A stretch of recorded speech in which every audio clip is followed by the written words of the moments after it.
The suggestion was that we speak tonight about the question of individuality. Discovering one's own uniqueness in a world that seems to be very conforming, normative. What's the Torah approach to the problem of discovering one's own uniqueness?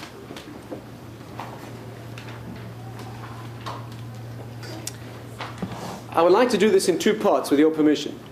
First, look at the theoretical background, if you like. The concept of being an individual in a context, in a team, part of the Jewish people, part of the human situation, a detail in a universe. What does that mean from a spiritual perspective? And then let's try to apply that on a practical level. How do you discover what is your own particular unique path?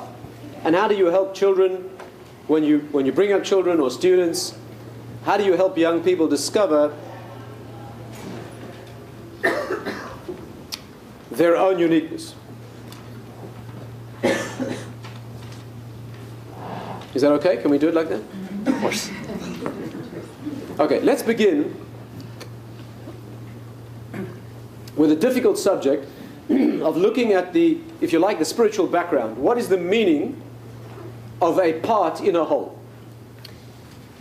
A very beautiful way to approach this is found in the writings of Rav Dessler. He has a marvelous exposition of how complex entities are constructed out of details. And let me share that with you. He says that if you examine the world, you will find that there are three levels of organization in the world, what he calls three levels of Seder. The third one, of course, is the one that we need to study deeply, but let me run through all three levels to give an insight into that deepest of levels. He says that the first level of order in the world, he calls it Seder L'Shem Seder. The world is organized in such a way that it has a certain symmetry. Right? The world is organized. You can describe it in terms of mathematics, in terms of laws of physics. The world is an organized place. That is a feature of the world, and incidentally, we reflect that Seder in our minds. We see the world, and we're able to perceive its ordered structure, and not only that, but we resonate with that structure in a way that depends on our own inner order. For example, that thing buzzing? Yeah, can we switch it on? Yeah. So, it's not breaking the hiss? That plug's going. Oh, no, good, fine. No problem. Good. It's fine. Oh. Texas South African.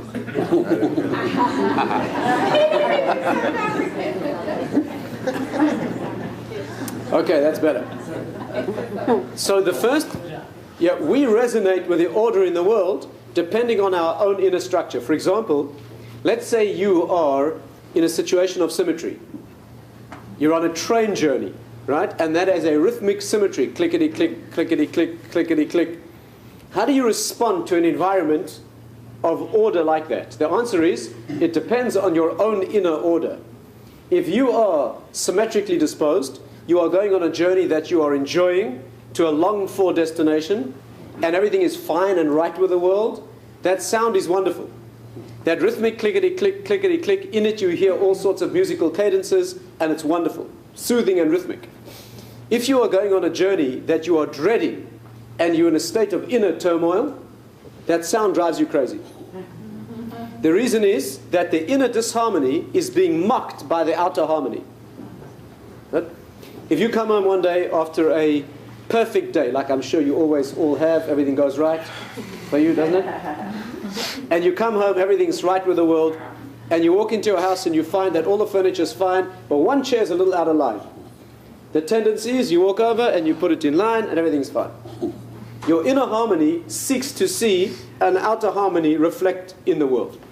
If you come home from work one day when everything's wrong, and you're going through inner turmoil and chaos, and everything in the house is organized, your tendency is to walk in and kick it all out of line.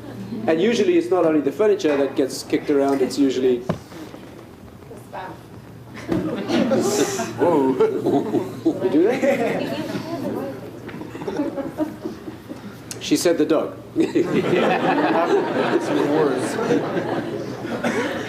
But that is what happens. In other words, there's an order in the mind that is reflected or reflects an order in the world. This is a fantastic principle that has many applications. I'll share with you just a wonderful insight that I heard Rav Dessler's Talmud, Rav Miller in Gateshead, used to put it like this, very beautiful insight. You know that, are you into art in Chicago? Yeah. Art and culture? He made a fascinating observation. You know, if you're a student of Western art, you will know that in all art forms in the West, over the last 4 or 5 centuries and possibly more than that, there's been a fascinating progression of disintegration. You know that we have a notion that before the Mashiach comes, the system of the world will break down, right? That the ordered symmetry of the world will break down into chaos, and the Messianic phase will be a rebuilding of a new order out of a broken old order.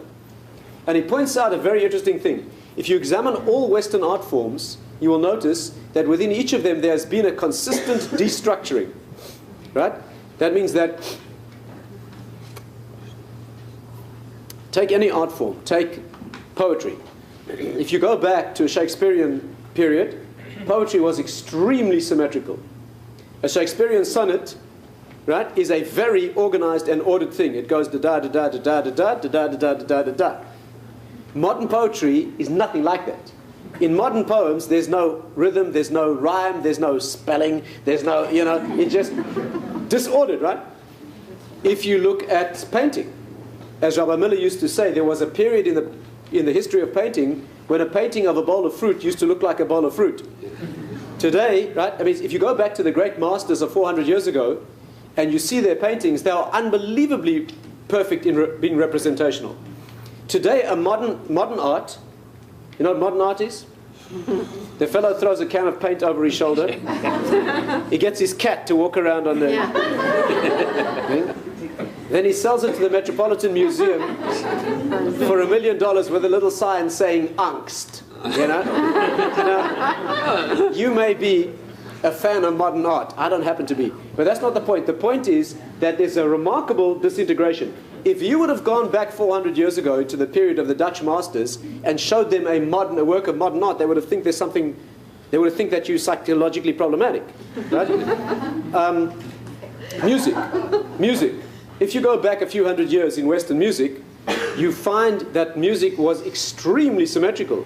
You go back to the Gregorian chants, for example, are extremely rhythmic and repetitive.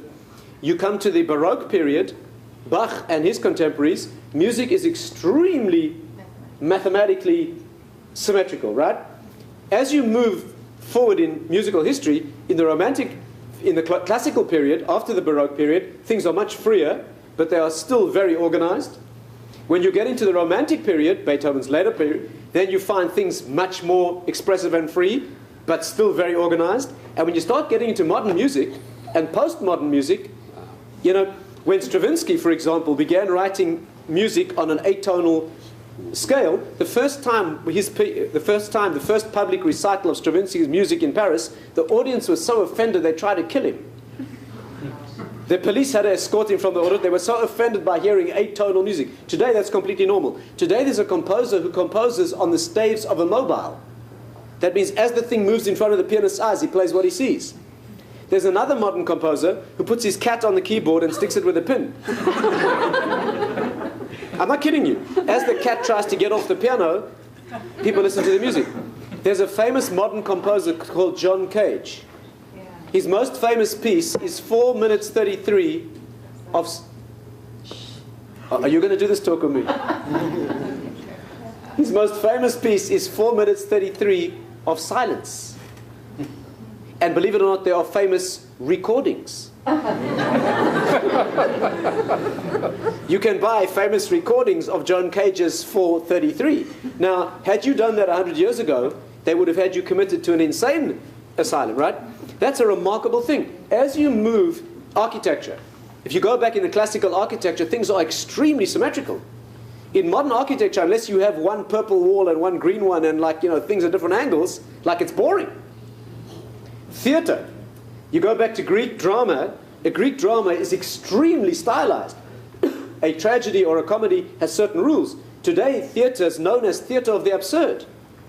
There's a famous modern play that consists of 2 garbage cans on the stage. Every now and then, the lid of one of them opens, and a head appears and says something existential, and then he goes back and the lid closes. Right?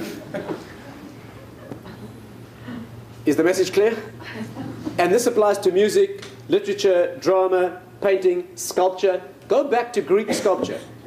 When you look at a Greek sculpture, or later, you'll find unbelievable representational detail. Every muscle, every sinew can be seen perfectly. If you go to an exhibition of modern sculpture, you'll find a few tin cans welded together. You'll find there's a new thing in sculpture called situation art. You know what it is? Exhibition of sculpture, you see a fellow standing there like this. Like that, that's the sculpture. And when he gets tired, he goes and has a coffee, then he comes back and he stands. Like that's... There's been a very interesting progression from order and symmetry into disorder. If the notion is that art is an outer expression of the inner consciousness of a generation, there's a very interesting statement about our culture that we are now comfortable with asymmetrical and chaotic expressions, whereas once we were... You know, I live in England now. If you go to Wordsworth's house, which is now a national monument in the Lake District, you walk into this very ornate home, and the first thing they show you when you walk into the drawing room, as you come through the door, the guide shows you that there's a door in the opposite wall that's an exact copy of this door, and that door's a fake. But the reason there's a door in that wall that's a fake is because people couldn't bear to live in a room that wasn't symmetrical. Do you understand? They put a fake door in one wall so that the room... Can you imagine anyone doing that today? People were uncomfortable in an asymmetric environment. Today, that's not true. Anyway, this is his observation about the concept of Seder l'shem Seder. That's the first level. Let's go to the second level. The second level, by the way, the Balei Musa say the same thing. That a person's inner state is reflected in his outer state. Now, Simcha Zissel, the great Musa master, they say that when he used to go and visit his son in yeshiva, he would not go and interrupt the boy's learning. First, he would simply go into his dormitory room. If he found the boy's room neat, then he knew that his mind was neat and ordered too, and it didn't disturb him. But if it, yeah? So think about your own room and your own environment. What does it say about your inner state? The second level of order is what he calls Seder l'shem Tatz Eisav. Order for the sake of its output. Example, you have a library. The library has imposed on its details an order. If you have a library, you have an index. The index is the order that the details are positioned in that order so that the library is useful, right? Here you have an interesting phenomenon as well. Rabbi Chanan Wasserman used to point this out. Very interesting observation. When you have a system of details, the more details you have, the worse off you are if you don't have an index. If you have a library of 10 books and no index, it doesn't matter. You'll find the book you need. If you have a library of 10,000 books and no index, you're in big trouble. You're worse off than if you had only 10, because you'll never find what you need. Rabbi Chanan used to say, the first goal of learning is to develop an organized mind. What you want a person to develop, a child in his learning, is not facts. The last thing you want is to stuff the kid's head with facts. What you want a child to develop is an organized approach. A powerful thinker is a person who knows how to think in powerful, organized capacity. The facts are irrelevant. If the child has a disciplined and creative mind, he will be a learner. If he knows thousands of facts and he does not have an organized approach, that's a useless information. He's worse off than if he knew less. Yeah? By the way, this is one of the reasons why, this is not our subject tonight, it's one of the reasons why it's so important in bringing up children to maintain discipline. I'm sure I don't need to say this in America, I'm sure all the children here are very disciplined. But one of the reasons that we are fussy about discipline isn't only because it's good for behavior and for character, it's also good for the mind. Because powerful intellect is always a proposition of constraint. The truth is always limited. How many right answers are there to a mathematical problem? possibly only one. How many wrong answers? As many as you like. The truth is always constrained. A person of intellectual discipline, what you want to develop in a powerful mind is a mind that is creative, radical, can think outside the box, but always in paths of truth. There's no problem thinking about options that are creative, that are false, and many of those as you like. That's not a powerful thinker. A powerful thinker is somebody who knows how to be creative, but constrained by the realities that truth imposes. It's very important for children to develop that and to have that faculty. So that the second level of order is like an index to a library, and that makes the library useful because it puts each thing in its place so that you can access it, and that is important. Here's the third level of order, and this is the one that takes a little depth of understanding. The third level of order of Dessler calls Seder L'Shem Achdus HaPa'ula, order for the sake of unity of function. For example, let's say you have a machine. You have an electronic, a radio, or an engine, a motor vehicle. You have there the parts disposed in such a way that the thing functions, right? Each component needs to be where it needs to be. You have a car, you need the rubber in the tires and the glass in the windows. If you put the glass in the tires and the rubber in the windows, you're in trouble. Each material, each component needs to be where it needs to be, and then the thing functions. What challenge does this raise?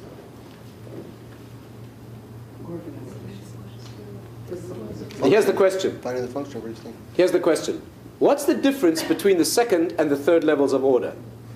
In the second level of order, every book in the library needs to be in its place, otherwise the library is not a library. In the third level of order, each piece in the machine needs to be in its place, otherwise it's not a machine. What's the difference? Functional, daily function. The books have their own individual. Oh, beautiful. Beautiful. I'll tell you. He said that if the library has no index and the books are in disarray, the library is no library, but each book remains valid. You may not find it, but if you do, it's valid. If you move one piece in a machine, not only is the machine, nothing means anything. A machine works only because of its integration. If you have an engine and one tiny screw falls out of the carburetor, the whole thing is worthless. This is a level of integration where each piece is so critical to the totality. You see, at this level of order, every piece is worth the whole.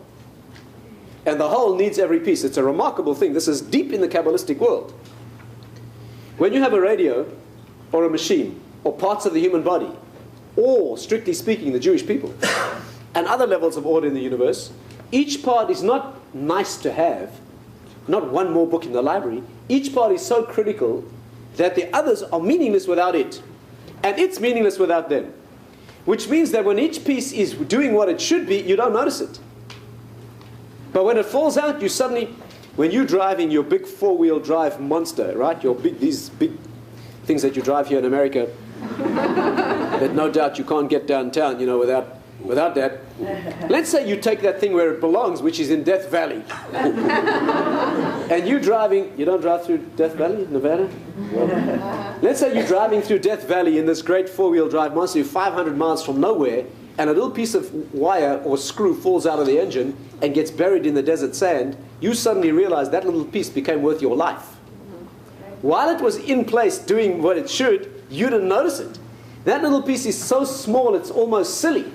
That tiny little piece of metal is worth less than the smallest coin. But the whole engine needs that thing, and without it you have nothing. Remarkable thing. The highest level of order in the world is structured that way. There are parts of the body, and there are integrated units in a team, in a sports team, in a marriage, in a family, letters in a Sefer Torah. You know how Sefer Torah works? A Sefer Torah works in such a way that if one letter is invalid, you don't have most of a Sefer Torah, you have nothing. When people say to you, you religious types, you're so obsessive. People say, you say, I'm checking my mezuzah. And the fellow says, why? And you say, in case a letter's cracked. Boy, are you obsessive. What does he mean? He means, on average it's there. You can more or less read it. 1 second. How does he feel when one of his children's being born if one gene is slightly out of place? On average you have billions? No, not necessarily. No, not necessarily. His radio is not working. Ask him why. because a little wire's cracked. You tell him, yeah, but 99% of it's there. You know, what's the problem? Radios don't work that way. One tiny, meaningless little piece of wire with the slightest defect, the whole thing doesn't work. A mezuzah is a living being. A Sefer Torah is an organically alive entity. If there's one letter cracked, it's not that you have the thing on average. That's a critical thing. If that thing's missing, the thing's not alive. We're not being obsessive. We're not being any more obsessive than we are about our genetics or about a piece of wire in your radio. Is this clear? At this level of order, each piece is essential, and each piece swells to the proportion of the totality. It's a remarkable thing. The reason this is deep in the Kabbalistic realm, really, is because here is a way of integrating parts with a whole. Here you have distinct parts, and yet there's a tremendous oneness of integration. The way the Kabbalists would put this, are we allowed to mention Kabbalah?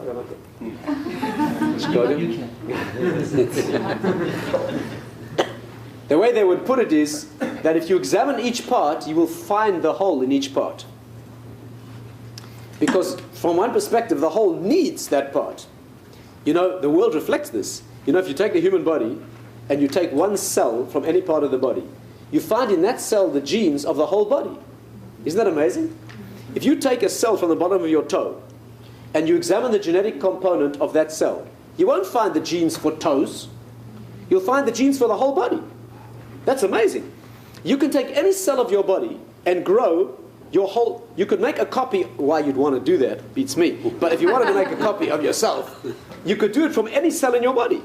Do you know if you take a twig from a tree, the finest sliver of the bark of a tree, and plant it, you grow the whole tree. You don't need to plant a seed if you know how to do it. Each part... Isn't that amazing? If I were building the human body, I mean... No one asked me, you know. But if I were designing it, I would take the genetic material and I would take the genes for toes and send them down to the toes. And the genes for eyes, I would have them do eyes. But that's not the way Hashem does it. Hashem takes all of the genes for the body and puts it into every cell. That's incredible. By the way, it's a mystery that hasn't even been addressed in science. Do you know that? Science has no idea. You know, when the genes fuse to form a child, the first thing that happens is that one cell gets formed. Just one cell. Father and mother give a half each, and one cell gets formed with one genetic code. Then it divides into two, which have the same genetic material, not half. Then they divide into four, which each have the same genetic material.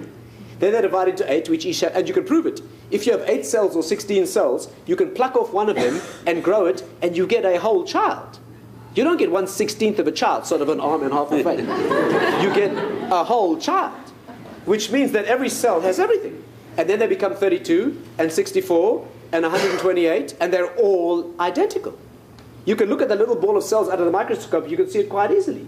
And if you examine the genes of each cell, they're all exactly the same. And suddenly, some of them start becoming a head, and some become feet. Nobody knows how. How do the cells down this end know that they have to be toes? And the cells this end know they have to be hair. How do they know that? They've all got everything. But suddenly in each cell, the part that has to be the part that it is carries on developing, and all the others go to sleep. You know, the Kabbalists say that in every mitzvah, there are 612 others that are dormant. The Kabbalists describe the Torah as a tree of 613 branches, and every branch is glowing brightly, but if you examine it carefully, you see that behind it are 612 others that are asleep. But they're there. Amazing thing, right? It's amazing, isn't it? Yeah. So that you find that the world is built in such a way that in every part, the whole is represented. And one of the meanings of that is that every part is integral to the rest of the part. You know that we have a principle in Jewish thinking, this is a crossover between the Kabbalistic and the Mussar field, that states that everything that's true in the world, we have a psychological and emotional resonance with that thing.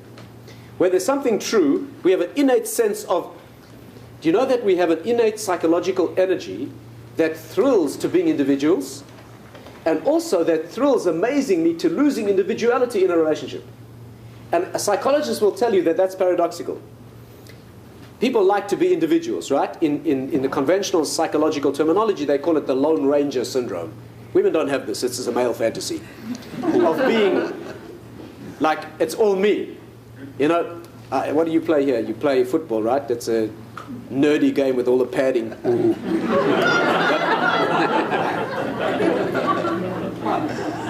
Not rugby, they're real men. But let's say you play a team, a sport, right? So the male fantasy is like, you know, there's 10 seconds left in the match, and like they're losing, and he gets the ball, right?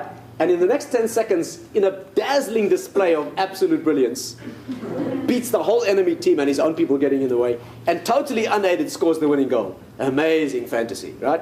Any male who tells you he's never had that fantasy is lying through his teeth. Like it's all me. On the other hand, we also thrill to losing ourselves in a totality. If you've ever had the amazing thrill of being part of a sports team that's working perfectly, or a dance display, or a gymnastic display, or anything where all the parts have to function perfectly, it's an amazing experience. You know, at one and the same time, you find you've lost yourself completely. You're part of a mass movement.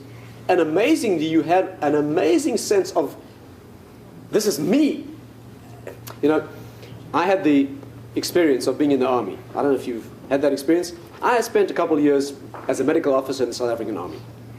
One of the things you have to do in becoming a soldier, you spend hours and hours and hours learning to march in perfect precision.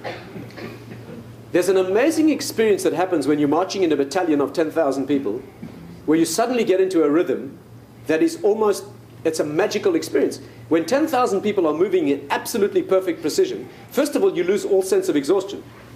That thing can keep you going endlessly. It becomes a hypnotic experience. You suddenly swell to the proportion of thousands and thousands of people. And yet amazingly, you know, I'll never forget when we did this month after month after month, we finally had a final parade. That's a public display of this precision marching of thousands of people. And the public is invited to watch, including your own parents. And I'll never forget the experience of marching past the grandstand with the thousands of people in public watching, and you're all marching in precision. There's an amazing temptation just to change your feet. Of course, they'll shoot you immediately, but it doesn't matter because your mother will see you. You know? You see, we have this thrill of doing it all on our own, and we also have this thrill of functioning in a team where you reach out to a larger proportion than your own individuality. The reason we have that paradoxical thrill is because that's how the world's designed. You are designed to be a unique individual that the world cannot exist without, and yet when you do what you ought to be doing, you swell to the proportions of the whole, let's call it the Jewish people. You know, there are some sources that say when the Torah was given, Moses, Moshe Rabbeinu went around, he looked in each Jew's eyes and he said to him, you stand here, and you stand there. You know why? Because as the Torah came down, it was given to us, each of us with our own chelek. That means each person gets his own unique share in Torah. None of us see Torah the same way. Each of us, each person in learning has his own style and his own thrill and his own creativity in learning. Each of us has his own chelek in Torah. As the Torah comes down to the world, I must receive my portion. And I have to stand where I have to stand for that. This is called Diglei Midbar. The Jewish people marching through the desert, march in formation. There's a very deep reason for that. When the Torah comes down, if I'm standing in the right place, I receive my spiritual portion, and it connects with everyone else, and the Sefer Torah is valid. If I say, don't tell me what to do, I'm going to stand here. What happens? I impinge on somebody else's space. I cannot receive that portion, it's not mine, and mine falls onto the sand and becomes wasted, and the whole thing's invalid. Maturity means knowing where you have to stand, giving up all your immature, infantile desires to be every place else, and it's an immature desire, especially on the part of men, to want to be everything that they're not, and not to be happy with what they're supposed to be, to devalue what it is that they are, and fantasize only with the jealousy of wanting everybody else's. Maturity is exactly opposite of that. Maturity means being in a family or in a marriage relationship, to know where you have to be, lose all degrees of freedom that your fantasy and your jealousy tempts you to know that this is where I express myself, and not only that, you all need me to be here. Amazing thing. And that's the third level of order. This is very often misunderstood in the, let's call it, religious world, in the frum world. People on the outside have this concept that if you're an Orthodox Jew, you're a robotic, cloned copy of the next individual. Nothing could be further from the truth. I would argue that that's the model in the secular world. Maybe slightly different colors, a little different perfume, a little different style. very often chasing the same goals in very similar ways. That's not the path of a person of spiritual greatness. A person of spiritual maturity knows that he has to be seeking his own path. The fact that you may wear a uniform that is similar, or you may make certain moves that are similar, you know, the fact that we have to do the similar actions does not mean that you're not an individual. When two great musicians play a piece of music perfectly, they play every note exactly the way it's written, the two pieces sound nothing like each other. Each one, not only that, a great musician will tell you that every time he plays the same piece himself, it has a different, because he becomes one with that, and it's an expression. You know, when one of the prophets was asked to prophesy and he was in a state of tension, to be a prophet you have to be in a state of ecstasy. So he called for music. And it says there, Vahaya kanagain hamanagain, that when the musician began playing, the deep translation of that is when the musician became the music. Right?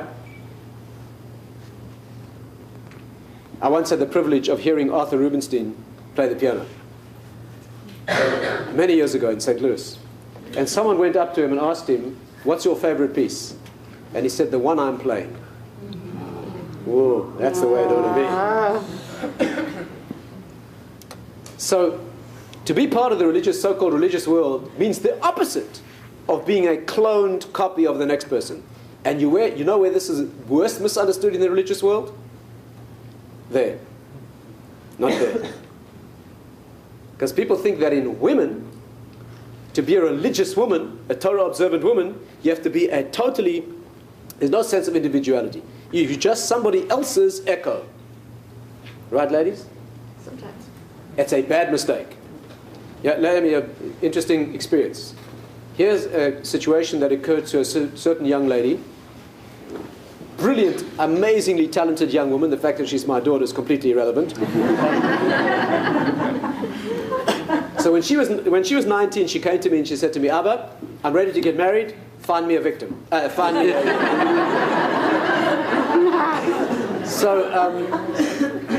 So I went to my Rebbe and I said to him, "You know, she wants to get married. You know, should I?" He said, "No, not yet." "Not yet? 19? That's over the hill in the religious world. That's like, oh, you know, 19. She finished SEM. She spent 3 years in Gateshead SEM. Now she wants to get married. She wants to get married." And he said, "No." I said to him, "Why?" He said, "Because she's just finished her seminary training. She's about to go out and become a teacher. She's not yet had time to assert her own uniqueness in a way that will lead to a relationship with somebody else where they are both fully expressed unique individuals." Isn't that amazing? Mm-hmm. She's in danger of relating to somebody else simply as his echo. And you have two young people who have no content, each one simply echoing the other's emptiness. What sort of relationship is that? Let her express it. And she went out and began teaching, discovered amazing talent and her own skills, and then met somebody who had similar type of skills, and it was a real amazing thing.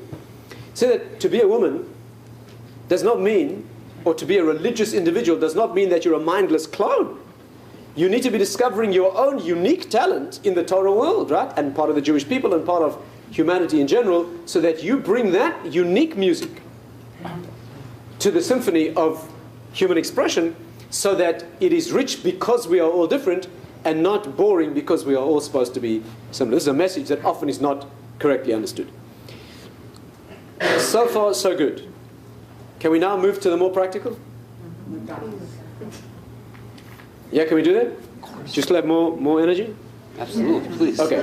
That's the theoretical background in terms of how individuals are meant to be expressing themselves. Not like the conventional mindless idea that to be part of a team like the Torah world or the Jewish people in general means that we all have to be doing the same thing. Not at all. Yes, we are often doing the same moves. We say the same words in the Siddur. We do the same mitzvahs. But that is because we are reading the same words in the Siddur because we want to play the music written by the greatest composers. Right? If you're going to go play great music, you play music written by a competent master composer, you may be rest assured the music's probably going to be better than if you make it up yourself. But your expression will bring out that music. A Siddur is a musical score. The words are written there because they are the greatest words, but you play the music. When you perform the mitzvahs, when you cut your fingernails in the right order, or tie your shoelaces in the same order, and you get down to the minutiae of halachic material, that's not to make you a mindless clone. That's for you to play the music with the most beautiful notes, so it comes out to be your music. Right? That should go without saying. Let's turn for a few moments to the practicalities and see if we can understand how this should be applied in the real world. Obviously, the problem is, if I am meant to be an individual, then how do I discover what is unique about me? All this theoretical background is fine, but what am I meant to be doing? And here's the answer. If you know what your unique talents and abilities are, you will know what you must be doing in the world. You were given a set of abilities and a set of talents and a set of desires and longings that set you apart from everybody else. No two soul structures in the world are the same. If you know yourself well, you will know what your role must be in the world. So let me share with you an approach to that problem. I would say that the way to approach it is like this. Life consists, I would say, of two phases. Phase 1 lasts until you're about 18. Phase 2, from then on. Phase 1 is for discovering what makes you special. Until you're 18, if you didn't do it then, you have to do it later, is for flexing your muscles and spreading your wings and finding out what's unique about me. Then you get to a phase in your life when you know what your raw abilities are. The time has come to begin expressing those so that you become the world's greatest exponent of that constellation of factors that makes you unique. And I think the way to do it is very practical. You're 18 years old, and if you didn't do it, you do it now. You go home tonight, you sit in a room by yourself, you close the door, you breathe deeply, you meditate, and then you take a big chart of white paper and you draw on it a circle. And into the circle, you put all the things, you write all the things that are unique about you. All your talents, all your abilities, the things that you strive for and that you long to do and be and that you enjoy doing. All your raw talent and ability you put in the circle. And outside the circle, you have the courage to write all the things that are not you. If you do this well, you will end up with a picture of the uniqueness of your own personality. That's all that's needed. You know, Hashem creates the world. He gives you, let's say we are going to build something important. We're construction workers, right? You're all the workers, I'm the foreman. I take you, I don't say a word to you. I march you to a certain place on the building site, and I put you there, and I give you a bag of tools. I don't need to speak. Look around where I've placed you, and see what tools I've given you, and you will know what you have to build. You were born in this generation as a Jew, in Chicago, in the modern world, in all the parameters of your own unique good looks, your own incredible intelligence, your musical, all the details were given to you. Look around you. Where has Hashem put you, and what tools has He given you? And you know what you have to build. The world around you needs a lot of building, in case you hadn't noticed. The world around us is a brutal mess, in case you hadn't noticed. The Jewish world around us is going up in flames, in case you hadn't noticed. Do you know that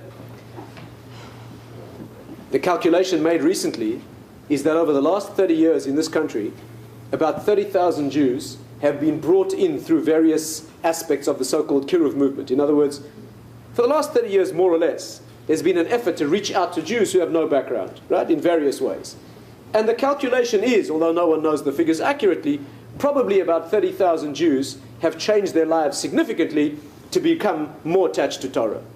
In the same period that those 30,000 Jews have been brought in, 700,000 have disappeared. In a census done 3 years ago in America, 52% of American Jews claim no point of contact with anything Jewish at all. Not religious, anything at all. They don't belong to a Jewish book club, a Jewish weightlifting club, a Jewish community center. You're talking about more than 50% of American Jews today being prepared to intermarry, not because they don't want to marry Jews, because they don't even know that it's an issue. They don't know that their grandparents were tortured to death just because they were Jews. They don't even know. You know, I don't know if you take an Italian boy from the streets of Bensonhurst, or wherever they live, that he has less concept of his own national pride and identity.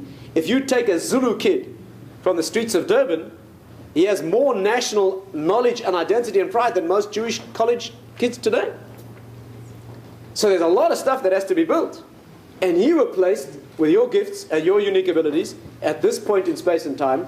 Look what Hashem has given you. So you put into the circle all the things that are uniquely you. You know, when you do this with youngsters, you see a remarkable response. If you do this with 15-year-old kids, and you get them to draw the circle, the first thing you see is tremendous joy. When they suddenly see what it is that I actually am. And the second thing you see is they lose a sense of jealousy. Because youngsters often are fantasizing, why does she have all those, why does he have and I don't have? The answer is because he needs that for his path in life. That's not your path. You couldn't use that tool. This is your path and these are your tools. When you see the world that way, it's a remarkable thing.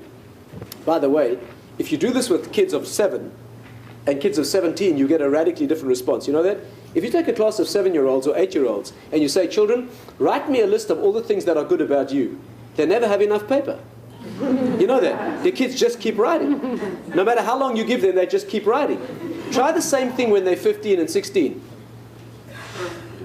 The poor kid sits there with a blank piece of paper, can't think of a single good thing about himself, and is completely convinced that every other kid is writing long lists. Somehow between the ages of 7 and 17, we managed to beat out of them. One great Torah authority said that people become great because of their junior school teachers and despite their high school teachers. That's what he said. Present company excluded, I'm sure. Anyway, the thing is to take a child and to give him a sense of his own unique abilities, right? By the way, this is why we don't compare children to each other in a Jewish school. Do you know that in a Jewish school, we do not read out grades in the classroom? Never.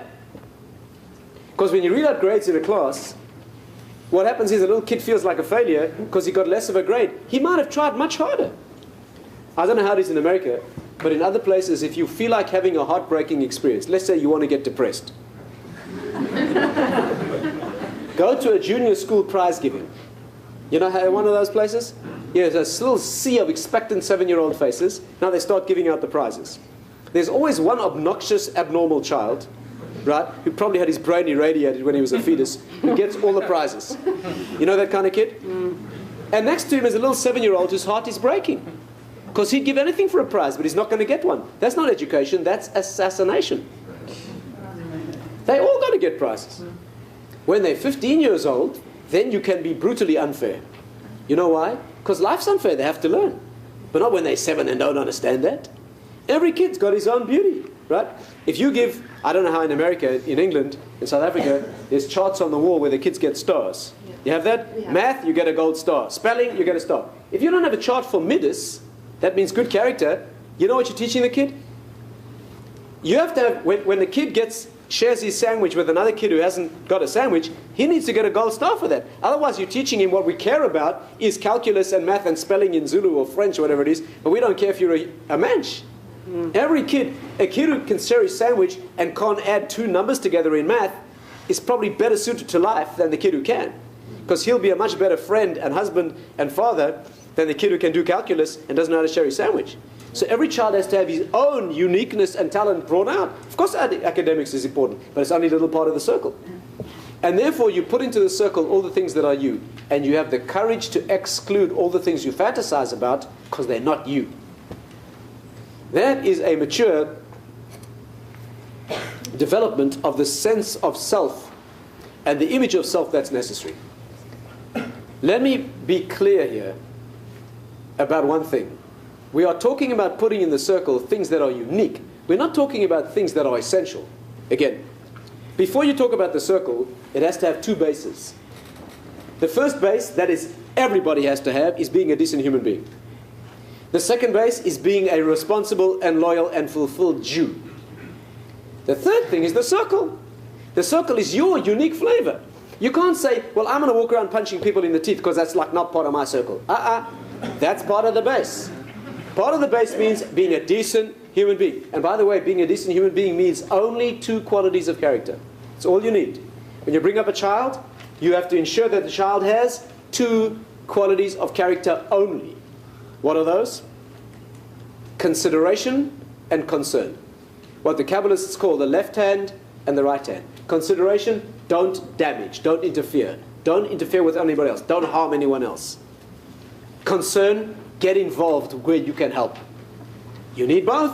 A child needs to know, Emma's sleeping, she's not feeling well, don't make a noise. That's consideration. But that's not good enough. When she wakes up, take her a cup of tea. Concern.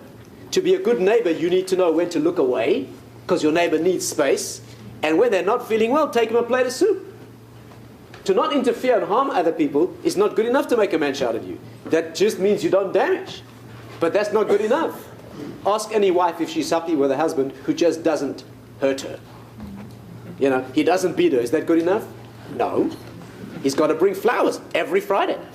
You know, expensive flowers every Friday. That's a capital crime in Judaism, by the way, if you don't do that. Anyway, so the point is that you need two qualities of character. So to be a decent human being, you need to be a considerate person and a kind person. That's not optional. Then you've got certain Jewish obligations. In other words, I would say that putting the circle is choosing one of these. The basis is wearing these. You look a little ridiculous in a shop choosing one of these if you ain't got these on. Right? First, you need to be decent. Then you talk about style. The circle is an expression of who you are as a unique individual. Is this clear? And therefore that's what it is. So the exercise is to construct that circle that is unique about you, and everything needs to go into that circle. Not only the conventional things. They think, you know, academics, right? So can you do math? That's only part of the circle. Are you an empathic individual? Or do people like speaking to you and sharing their problems with you? That's a very important life tool. Or no, people don't get on with you. You like working with machines better. I don't know. You know, you need to know what by the time a person's 18, they should have a very good idea of the general direction of their talents. An 18-year-old, a person who's leaving high school, should already have a very good concept of whether they're more intellectual or more emotional. They're more artistic or more scientific. There's general currents, right? You think back to yourself when you were 18. Have you really changed that much? Have you? Have you really changed your basic currents of talent and energy? Have you really? You have? Most people don't. Very hard to change the radical nature of a personality. In fact, even midas, what you would say a characteristic of personality, is very, very difficult to change. By the way, you know, the effort is to change midas, not underlying. Let's make this clear. The Balei Musa say there are two expressions of personality. One level is called midas. You call in English character traits. But underlying the midas are things called tchunos. A tchuna is an energy that underlies a midah. The midas can be controlled. Tchunos cannot be changed. Example. Very important to understand this. A midah would be, let's say, anger, jealousy, right? That kind of thing. A tchuna is a basic mode of character. For example, some people are what they call in psychology volatile. Volatile means bubbly, close to the surface, quick to respond. The opposite polarity in psychology is called phlegmatic. It doesn't mean that you cough a lot. It means that you are slow to respond, right? The kind of person that's very, very slow to get moving. Those cannot be changed. You can't change those. The advantage of being volatile is that you will respond where action is necessary rapidly. The disadvantage is you'll get angry, you'll say things that you shouldn't before you think, because you respond too fast. The slow-moving individual, the advantage is he won't get angry easily, because it takes him a long time to get worked up. But when a life needs to be saved, and others have leapt into action, he still hasn't woken up. Right? Each one has its advantage and disadvantage. You cannot change those. The effort of personality development is not to change a tchuna. The effort of personality is to let the tchuna come out where it ought and control where it ought not. If you're a volatile person, you want to watch your tongue and don't get angry easily and count to 10 before you speak. On the other hand, where life needs to be saved, let it out and act. The person who's slow to respond, that's wonderful. Let that express itself when somebody tries to irritate you and make you angry. On the other hand, you need to overcome that when action needs to be taken, right? So in your circle, the first thing you need to identify, of course, is your underlying tchunos. Why are you a jealous person? Why do you get angry easily? What is the underlying statement? What does that make? What is that statement saying? What's it telling you about your underlying personality? Let me finish. Unless you have any questions, I'm very happy to answer if I can, with a description of the problem. The problem is that it's very hard to close the circle. Very hard to close the circle. especially for men. That means when you put the things in a circle and you see who you are, it's very hard to admit what you're not. Most of us have a fantasy, especially men, especially young men, that they are actually the world's greatest everything. You know, if you speak to a normal 18-year-old male, see, there's a deep reason why women usually don't have this problem. If there's time, we can talk about it. But usually, speak to an 18-year-old fellow. If you scratch beneath the surface, you'll find that he's convinced he's the world's greatest everything. Speak to the same fellow when he's 28 and 38 and 48 and 58, and he's not the world's greatest anything. Well, some of them become morbidly depressed. But most keep right on fantasizing that they are the world's greatest everything. They just like haven't had time to get there, but like they'll do it, you know. See, there's an immaturity that says that I must be everything. Maturity is standing where you have to stand. You can't stand here and here and here. The trick is to discover where you must stand so you can be. But it's very hard to close the circle and say, you mean I'm never going to be that? I'm never going to be great at that? That's not me. And real immaturity fantasizes exactly about the things that you're not, and doesn't see the value in the things that you are. And that's very, very hard. And the difficulty is closing the circle and saying, this is me, and for the rest of my life, I'm going to become the world's, every second of the rest of my life will be dedicated to becoming the greatest master and exponent of this particular person that I am. And admit that I'm never going to be the world's greatest tennis player, the world's greatest tap dancer, you know, chess, whatever it is. That's not you, right? This is the circle. You know, why is it hard to close the circle, and why do men usually find this more difficult than women? Usually. Just a brief word about that. You know that the first phase is the phase of the open circle. That's the youngster who's flexing his muscles and spreading his wings, like I said, discovering what it is that's good about him. That is a phase, and you know that children are given a sense of multi-potential.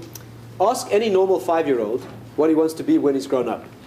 He'll tell you the most impossible combination. He's got no sense of limitation. That's a gift that Hashem gives children. Hashem gives children and teenagers a sense of incredible capacity. That's what they need. They need to feel the potentiality to explore everything. You know, many people say to me, you know, when I was 18, the world was so rich. Now, I used to be able to laugh so richly and cry. So now, that's the way the world is designed. It's designed to be rich and larger than life when you're a child, and then to close in on you as you get older, because that's what's intended. Right? You know that children don't have a sense of limitation. It's only as they start. Speak to a young fellow in yeshiva. It's more or less marriageable age. Hesitates, doesn't want to get married. Why not? You scratch beneath the surface, you find, because he looks out at the world of women, there's millions of them out there. Each one's more beautiful than the next. Millions. But if he gets married, he'll have just one. So he'd rather have the fantasy of many than the reality of one. That's a child's immaturity. Have you ever seen a child standing outside a delicatessen with $1 in his grubby little hand and 25 different buns and cookies in the window? Ecstatic child. Stands there drooling over all of them. And finally, after about half an hour, chooses which cookie he wants. As he's about to hand his dollar over to the man and get his cookie, all 24 others start glowing brightly. You know that problem? If you want to torture a child, this is not a Jewish activity, but if you want to torture a child, what you do is you take a little kid, give him an ice cream. When he's holding the ice cream, give him another one. When he's holding both ice creams, offer him a third. What you'll end up with is a pool of ice cream and tears, because a kid doesn't understand that you can only have what you can have. He wants to have it all. He doesn't understand that maturity means doing what you have to do and doing it well. As kids get older, you start gradually to see that sense. I was walking to shul with my little son when he was 6 years old. We walk along and he falls silent for a couple of minutes, which usually means he's got a fever. And and after 2 minutes silence, he says to me, you know, Abba, I'm not sure if I'm going to marry Debbie or Frida. I said, yeah. He said, but you know, Abba, what's bothering me is whichever one I marry, the other one's going to be so upset. A few minutes later, we reach a shul. We walk up the steps and he stops cold on the top step and he says, Abba, you know what I just realized? whichever one I marry, all the others are going to be so upset. Confident young man, you know. For the first time in his little life, he starts to realize you can't do it all. You can only do your limited portion. Right? That's bad news for a child.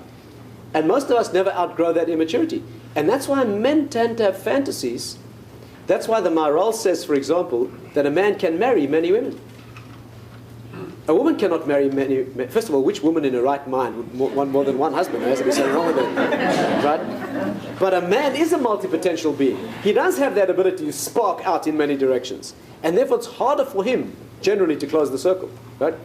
And that is a particular immaturity that we have, that we resist closing the circle. The reason for this is a very deep spiritual reason.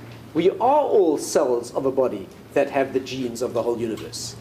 We are all potentially Adam HaRishon, the first human being, who had within him all of humanity. So at a very deep level of our psyches, we know that we are almost unlimited in our capacity. That speaks to us very deeply. But on the other hand, we are also a part. That little cell in the bottom of your toe has the genes for the whole body, but most are asleep, because what he ought to be doing is toes. You have to have the maturity to know that I am multi-potential. I do extend to the proportions of the universe. But I have to do my unique piece that fits into that symphony. In Western society, the opposite exactly is the message. In Torah, the message is, what are you uniquely? Express that beautifully. In Western society, try to be everything. In the West, the value is placed on potentialities. In Torah, value is placed on actuality. Childishness, in Torah, this is called transforming the bekoyach into the bepoel. Bekoyach means take potential and translate it into actual, which is always a limitation. Maleness is always unlimited potential. Femaleness is always limited reality. What's the Hebrew word for female? Nekeva. The word nekeva in Hebrew means to make limited and specific. Asher nikvu b'shemot, who are fixed by name. Nakva alai schar chaveda, fix your wages and I'll give you an amount of money. The word nekeva, female, means to make specific but real. You know, I'll never forget the amazing experience at medical school of having to dissect the body of an embryo. A little human fetus, you begin to dissect. When you come to the organs that form seed, it's an amazing experience. You have the kidneys, which form organs that become seed-forming organs, in boys and girls. But amazingly, in a little boy and a little girl, they're developing completely opposite directions. In a little boy, the organ becomes an organ that forms seed by the billion. By the billion. In the woman, it becomes an organ that forms seed individually. You know, every month of a woman's reproductive cycle, one egg only is produced. You know what's happening? The male side is producing billions that meet one. And all the billions die. And only one is accepted. Amazing thing. The concept of female means to limit and make real and alive in the world. That's called nekeva. It means to sacrifice all the potentiality to bring out reality. Why do we always refer to God as male? Why is Hashem always male? Because we're medieval, benighted, misogynistic, anti-feminist? Maybe. No. It's because maleness is infinite potential. And femaleness, do you know that in Hebrew, all the words for the earth and the world are feminine? Eretz, Adama, even the word even, which means a stone or a rock, which is the basic Kabbalistic notion of a building block of reality, is a feminine word. You know what the Medaktikim say? That the word even, stone, the world is formed from even shasir, right? The stone of formation. The word even is a composition of the word av and ben, which means father and son. And then when they come together in the woman, it's a female concept. That's where the transition from... Yeah. So therefore, all Hebrew words for vessels, for the earth, for the world, those are feminine. Why? Because Hashem's infinite potential is expressed in this particular and finite world. That's what it is. But it's very hard, takes maturity to bring it down. And therefore, to keep that circle open is in Western society, they do anything to keep the circle open. For example, in Western society, tremendous value placed on money. What's the attraction of money? Tremendous potential. In fact, some people are so addicted, they don't even spend much, even though they have much. Why? Because it's the potentiality and the power. That's the attraction, right? A mature desire for money is to have enough to buy certain things. Say that you buy the thing. An immature desire for money is just to have money. That kind of person never has enough. Never has enough. You know, I saw an amazing newspaper interview a number of years ago with the second richest man in the world. The second richest man in the world. For 2 pages he went on about his major desire to be the richest man in the world. The man is hounded by unsatisfaction. He has sleepless nights, the man. Because he has a few billion too little. That man's poorer than me. I don't need much to cover my overdraft. Just a little will put me into balance, you know. He's very poor, that man. He lacks billions. Money, you see that in the West. Here's another reason, another expression. In Western society, a child, the birth of a child, youth, is a tremendously happy concept. Old age is very sad. You know why? Because when a child is born, you have amazing potential. This little baby could be anybody, could be the Mashiach. Who knows what he could be? A person who's very old, what can they do? What potential do they have? All they can do is turn their chair a little closer to the sun. Very sad. In Holland today, one of the leading causes of death among the elderly is euthanasia. They have themselves killed. You know that? Why? Because what else is there to live for? You know what happens in Judaism? The birth of a child in Judaism is a very anxious moment because he hasn't done anything yet. Old age in Judaism is a very rich joy. Why? Because this person's done it all. Again, what do you want? Money or what money can buy? The person who wants money, you don't want to die with money. You want to have spent it to buy the goods. What is life? Life is a gift of potential. Every day has only its potential. When you go to bed at night and the day's gone, that day will never come again. What would a dying person give for one more day? Anything, and you just blew it.